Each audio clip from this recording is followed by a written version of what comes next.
All right, everybody. Thanks so much for stopping by another live episode of Real Estate Titans, sponsored by Lion Bolt Media. I'm your host, Greg Fowler, traveling throughout the marketplace, interviewing the top real estate professionals in our field, essentially gathering insight, inspiration, really drives and motivates these top producers above and beyond everybody else in what I'd like to consider a real estate titan. Our very special guest and feature titan today, I'm super excited, from Gilbert, Arizona, none other than Kristi Jencks. Kristi, it's an honor and a pleasure to have you. I cannot wait to share you with the Titan Nation and the world. So thank you so much for taking the time. Absolutely. I'm super excited. I dreamt about it last night. I was like, okay, don't mess this up. Make sure you bring value. Tons and tons. Everybody get ready. You're going to thank me later. Kristi's absolutely incredible. And I just cannot wait to go into it and really just share you as a professional and really how you live your life and just everything that's going on in your world. And there's so much to share, Kristi. So I guess let's just start with the first question, which is telling everybody a little about yourself, your background, who you are, where you're from, what got you into the business, your progression to your life and career to today. Yeah, sure. So, it's kind of funny because you sent that question ahead of time. So I was thinking about it and I was like, do we actually know anybody that in 7th grade or, 7 years old said, oh, I'm going to be a real estater? That's what my kids call it, that I'm a real estater. Right? No, I didn't set out in life to be a real estate agent or a realtor. Right. Yeah. And I think a lot of people in this profession, that's, it's a second profession. Right. Well, so I was thinking about well, how did I end up here?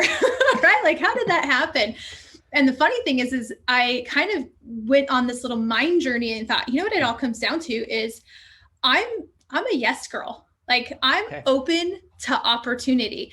So, I was born in California and then we moved in middle school to Southern Utah. And I grew up there, went to college, went to high school there. Wow. And after, my friend's like, hey, do you want to come nanny for me in Phoenix? And I was like, why not? So I said yes. And I ended up in Phoenix. And then I'm like, hey, how about I go to massage school? So I'm nannying and I'm doing massage therapy. And, and then I had a friend and she was like, hey, I sell textbooks. Do you think you might want to help me sell textbooks? Now, this was in the height of No Child Left Behind. So in terms of money for education, there was a ton of money for education. So I was like, sure. So I start selling textbooks and I'm helping my friends sell textbooks all over the Western United States. And she's like, hey, do you want to go run the state of New Mexico? And I'm like, sure. So I moved to New Mexico and I'm selling textbooks all over New Mexico and working with the Navajo Nation, which was one of my favorite parts of working with the schools is kind of seeing these unique schools. And of course, as we know what's happened with education, the money just started disappearing. Wow. And at that point I was like, wow, I don't know what I'm going to do. I don't know how much longer I can do this. So I transitioned into technology and I started training teachers on how to use technology in the classroom, which was super fun. And my husband at the time, well, he's still my husband, not at the time, Merrill, he was launching his real estate career and he was just a mess. He was a hot mess. And he'll say that himself. He'll say, oh my gosh, Kristi, kind of brought it all in.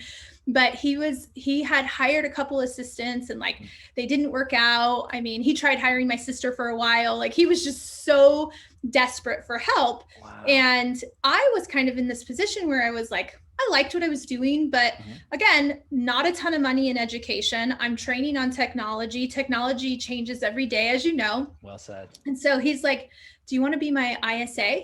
I'm like, well, what's an ISA? Right? Awesome. What does that mean?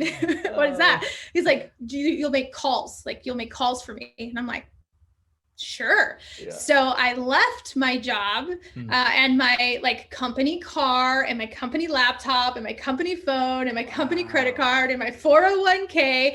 It was a big deal for our family, right? Because Merrill's selling real estate and I'm holding kind of those stable, responsible things. Sure, right. And I left and I became his ISA. And while I was his ISA, I was in the process of getting licensed. Okay. And it was this crazy time because we were also foster parents, and we were getting placements. So we were changing careers and becoming parents for the very first time. But it was really, I fell in love with it right away. And as soon as I was licensed, I had my first transaction within the first week. Like I had a client under contract. Wow. We hired a buyer's agent because I was setting so many appointments for Merrill that I was booking myself and him, and we still had like people that needed. So we hired a buyer's agent, and we're just moving forward, and our broker's like, hey, you guys are doing a pretty good job. How about we coach you? And we're like, sure, right? Like, again, totally open for opportunity. Wow. So I'm like, yeah, let's do that. So she starts coaching us, and our business just kind of exploded from there. And it was funny because, again, going down this path of, well, how did I end up where I am today? Yeah. I remember at the first year mark of being a licensed agent, one of the people that I had gone to school with, I reconnected and I was like, oh my gosh, it's so good to see you. How's business? I'm like, it's so crazy. I think I sold like 30 homes last year, right? Which it was just insane. Yeah. And they had not even sold a single home. And I could not believe that. Again, I was just like head down working because our family livelihood depended on it, with Merrill and I both being in real estate. And I went home and I talked to Merrill and I was like, it's so crazy because they seem like such a great agent to me. They seem like they really had it together. How could they go a whole year and not sell a single home? Yeah. And it clicked for me then that I was fortunate enough to just like be on a team instantaneously, right? Like I had Merrill, and I had, a transaction coordinator at the time. So it was like instantaneous team. I didn't know that's what it was, but I had all this system and structures in place. And I realized that most agents were just winging it. Yeah. They had no idea what they were doing. Like no technology, no systems, no structure, no plan. They were literally winging it. And that's how you go a whole year and not sell a home. And so my passion was always with education and kind of teaching and helping. And so I was like, I'm just going to start training agents. And my broker was like, hey, Kristi, do you want to? And I was like, yes. So I started signing up to teach classes at the brokerage and started training agents how to use a CRM. I could not believe that most agents, and even now, when I meet somebody, I'm like, how do you run your business and you do not have a place for your people, right?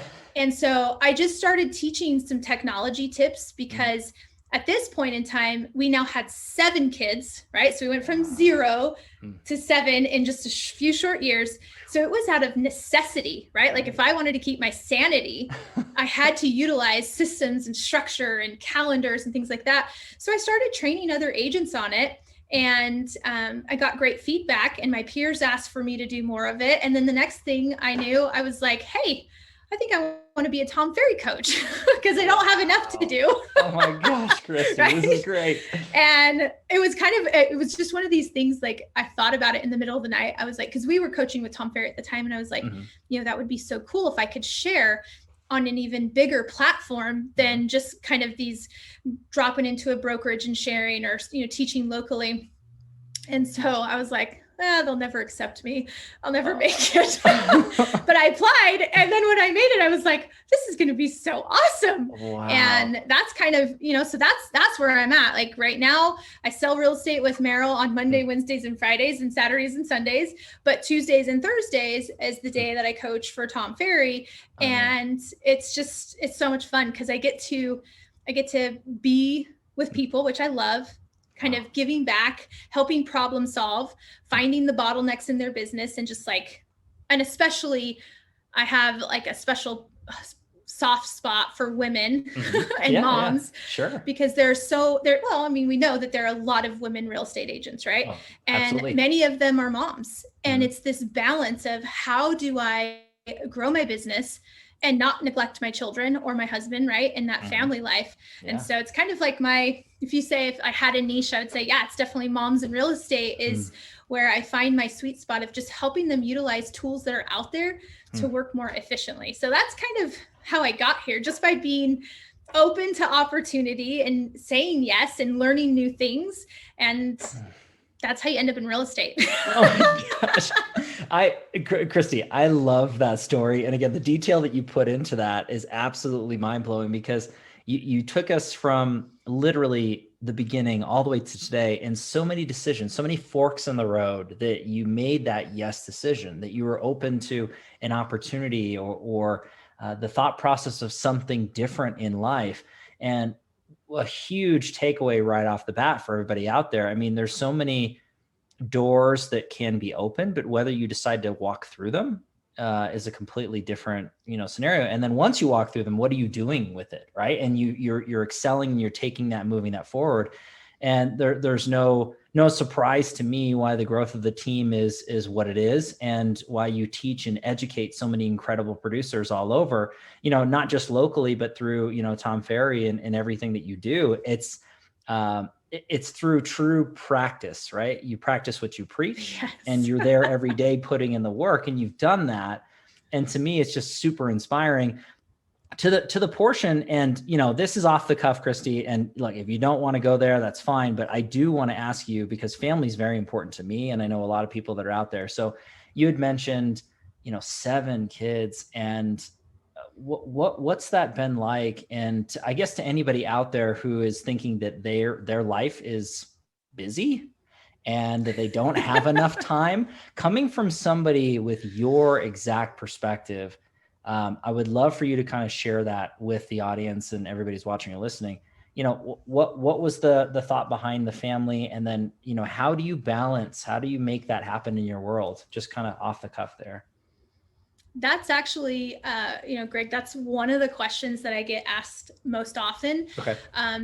And I'll just make a little plug. It's actually May, and it's National Foster Care Awareness Month. Oh, so okay. That's kind of like everything I'm doing on social media this month. I'm always real estate, but in May, I do like to turn it back to foster care, just because that's where our family came from. Yeah. Our family was born through foster care and adoption. Wow. And so just kind of keep that out there. If anybody ever has questions about foster care, please reach out to me. I always let everybody know I'll share the good, the bad, the ugly. I won't hide anything from you. I'll tell you my darkest, moments, and of course the moments of that were the most happy. But I'll say something a little unconventional. Yeah, love it. In that I don't believe there's balance. Okay. I truly don't. Sure. I used to think like, oh, I needed to have this work-life balance. But the problem when you think of balance is you think of the scales of balance, right? And so if my family's over here and work's over here and I'm trying to be balanced, one's always pulling the other, right? So it's very, very difficult. So I'll give you an example.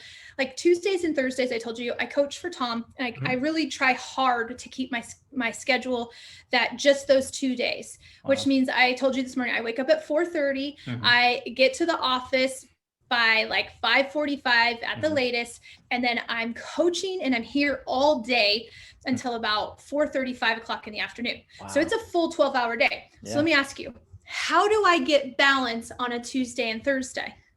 It would be impossible because my clock actually shows that I put in 11 to 12 hours at the office. Wow. So what I look for is this, I call them the filling the bucket moments. What means the most to my family? Yeah. What means the most to me? And it may not be tit for tat. It may not be 30 minutes here and 30 minutes there. Right. It may be sitting down, snuggling and reading a book for 10 minutes, but it fills my child's bucket super high, right? Wow. So I'm not looking for balance. I'm looking that at the end of the week, I can look at my schedule and my calendar and say, oh yeah, we went on that family walk and I had that great, yesterday I rode my son's longboard. Okay. So cool. He was teaching me how to longboard. Yeah. That was 30 minutes out of my day. But honestly, I feel like our relationship, it wasn't 30 minutes. It was, we had some really cool conversations. Mom tried riding the longboard. She didn't fall, which was awesome. Right. Yes. So I look at my week and I just strive to make sure that by the end of the week, did I touch each one of my kids and my husband and my mom and whoever needs me? Did we have a meaningful connection, and was it enough? And sometimes it's not enough. And then I go back and I say, okay, I'm going to clear this out of my work schedule because I'm not quote unquote balanced. I'm not filling that. And so that's what I really look for is am I adding the same amount of energy and intensity to each of these buckets? In the third bucket, so there's work, there's family, and the one we all forget about is ourself, right? Like we forget. And so that's obviously exercise, diet, reading, professional development, personal development, all of that. Like, heck, if you just need to take a nap, right? Whatever it is, so that you don't have a breakdown. Did I put enough energy and effort into those three areas? And where do I feel a little, out of whack, and make adjustments? So that's really my goal, is just like when I'm planning out my calendar. Time blocking is a big thing that people ask me about all the time. Sure. And so I'll say, okay, the first thing that goes into my calendar is my personal life. Because I do believe that saying, if it's not on your calendar, it doesn't exist. Right. So like Tuesday nights, Meryl and I coach basketball for our daughter and son.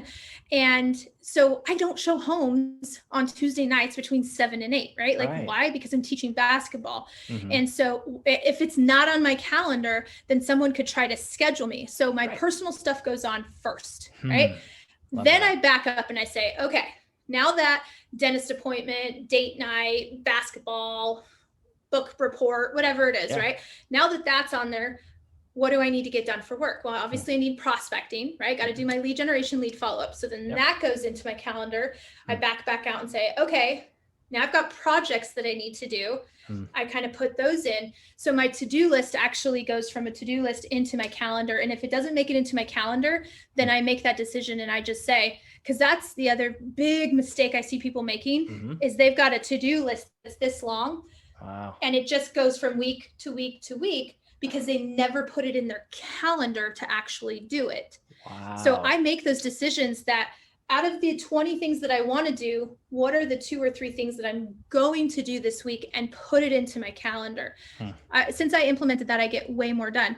And then I may have some blank spots in my calendar, but I really don't have that many blank spots because I'm personal, right? And lead generation and follow-up plus my projects.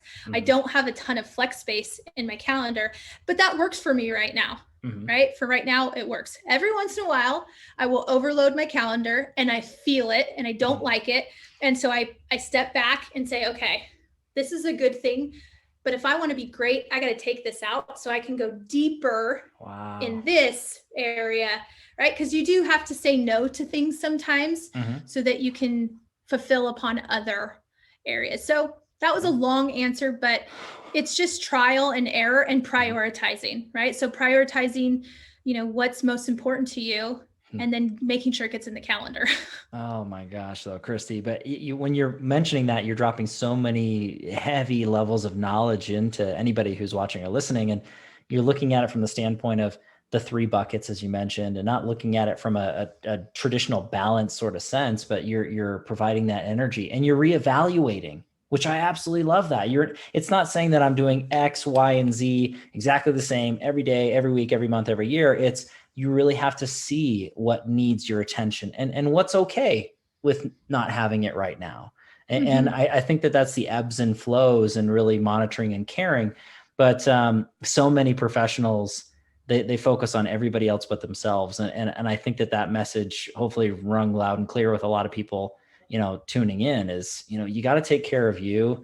And that's important because you won't be the best version of yourself for anybody in your life. Your family, you burn out. Friends. Yeah, it doesn't work. Yeah, it just doesn't, not for long periods of time. And well, I find that when people burn out, it actually takes much longer. So like when you think of like snuffing a fire and like burning out, when a person gets to that point, they can't just take a day off and jump back into the grind. So I am always trying to get my coaching clients like, don't get to that point. I would much rather have you take a half a day off, take a full day off. Don't get to the point where you're just so depleted that mentally you check out for a week or even longer, because then you start to say things like, I'm just not motivated, right? Like all of this stuff plays into effect. So I would caution, do not, I call it redlining. Like, okay. Yeah. Sometimes I use, if you're shifting the gears and, looking at that, sometimes I redline it. Sometimes I have a project that I'm pushing through and I will just, those RPMs are revving and I'm pushing through, but I'm conscious of it. And I'm then know that this isn't forever. This is just for me to get through this. And then I'm going to pull back, right? And we're going to normalize. But if you're constantly redlining, like it's just simple, you're going to blow the engine. And what happens when you blow the engine? It's super expensive, right? You've got downtime. Now you can't do anything. It's just, that would be the worst. Do not burn out. Take the steps to manage so that you can still be in production, you can still care for your family, and you don't have to just mentally and physically check out for a week or more. Oh my gosh. And find that motivation again. I love the analogy that you did that. And for anybody in the automotive world, and they know that the redlining's fun, if you're doing it for pleasure, but if you're constantly pushing that red line, you're going to blow that motor. I mean, and I agree with you 100%. And I think that so many people, it's just wonderful to hear it from a true practitioner, somebody who understands life and, the energy transfer and really looking at big goals and big change in community and family. And Kristi, this is huge. We haven't even gotten to the advisory part of this yet. And you're just dropping so much incredible stuff. I before we get to that question though, just on the note of the team growth, and I know that you guys are always growing and changing, but I guess I just want to encourage anybody out there, if any of this information is really touching or engaging with you, please reach out directly to Kristi and understand that this is just tiny little bits of information that you could be learning, not just directly mentored, but on a regular basis. And we are guilty by association. Who we surround ourselves with, it really does matter, positive or negative. And gosh, I'm just glad that we're hanging out right now, Kristi. That's all I gotta say. Surrounding myself with you is not a bad thing at all when it comes down to that. So let's go into the second portion into here too, which I want to talk about just if you could look back at your career and thus far and really pick or choose one or two things that you added to your business that you really saw the needle move. You saw growth and scale. And if it was for time frames or for the team dynamic or just for you as an individual, whether it's personal or professional, what's that look like for you, Kristi? What advice would you share out to anybody who's watching or listening that way? Well, I think, I was really blessed that I didn't have, again, because real estate wasn't my first career, working in different industries.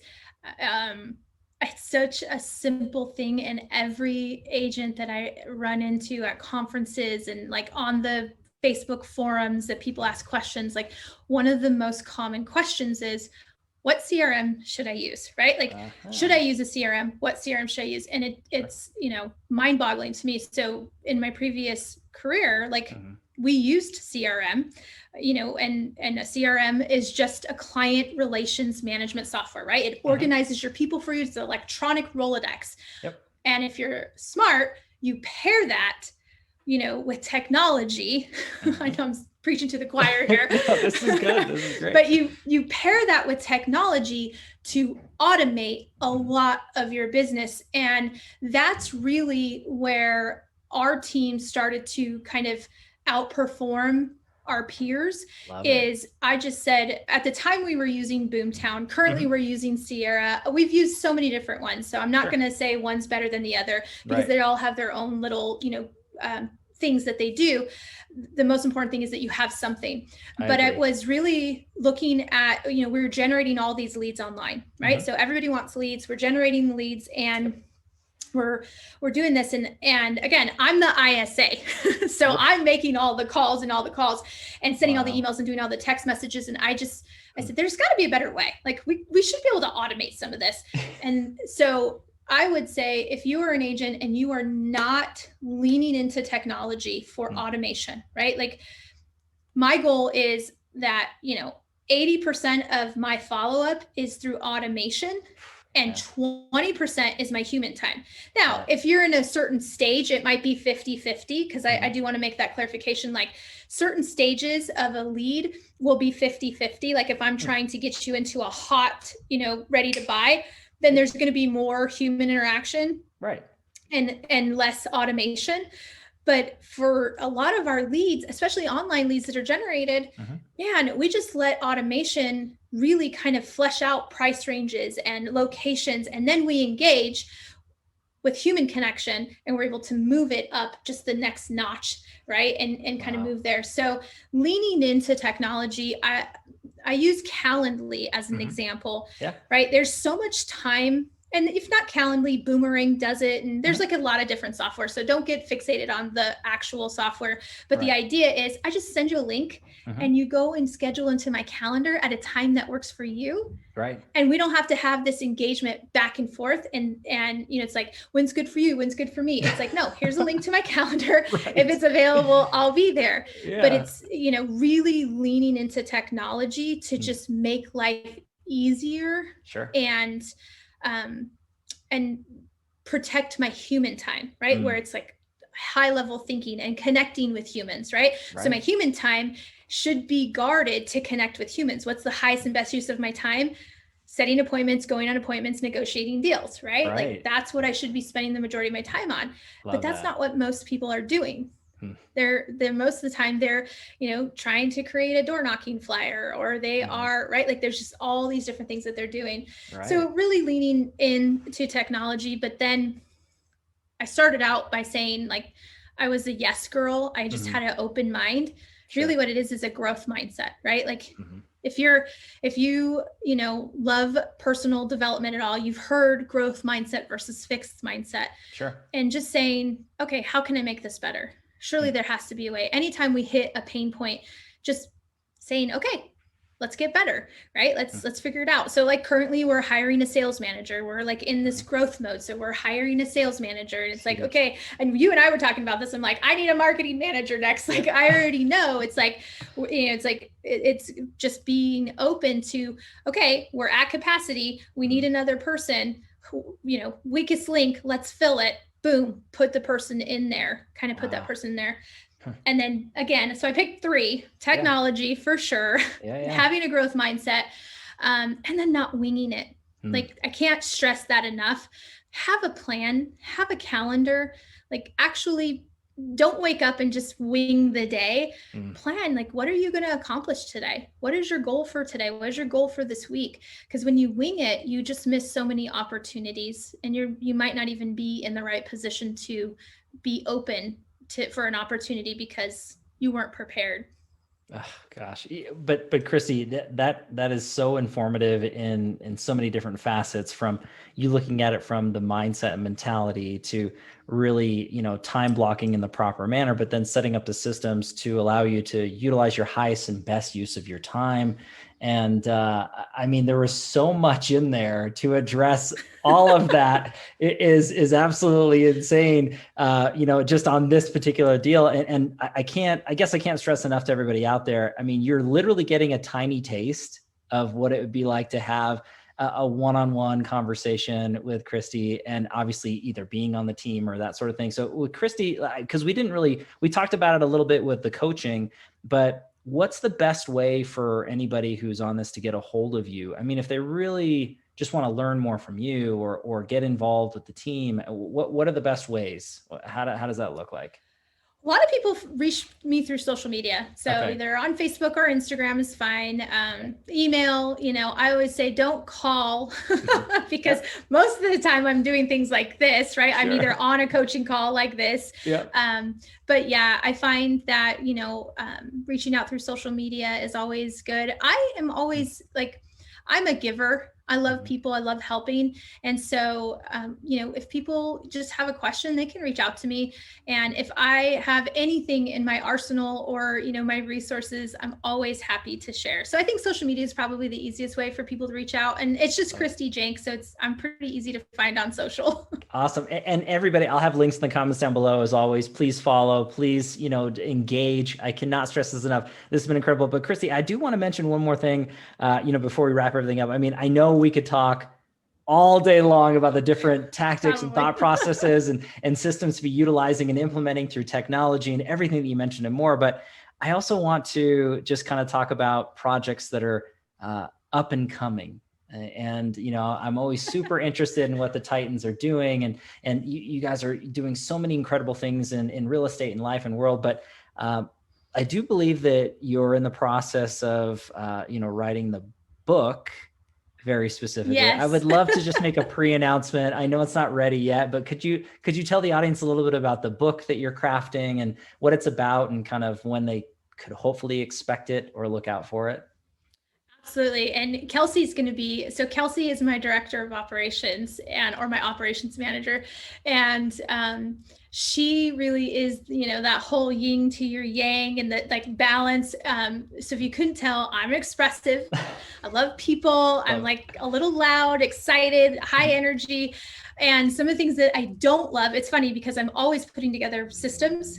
But if you were to look at my like personality profile, my lowest indicator is analytical. Right? Like, it's funny, but it came out of necessity, right? So process and systems came out of necessity because I just needed it. But what do I love doing? I do not love the details in that. I don't love that. And Kelsey, she does. And so it's funny because we keep bumping into people at conferences and just people that reach out about, how are you guys doing this? And how are you guys doing that?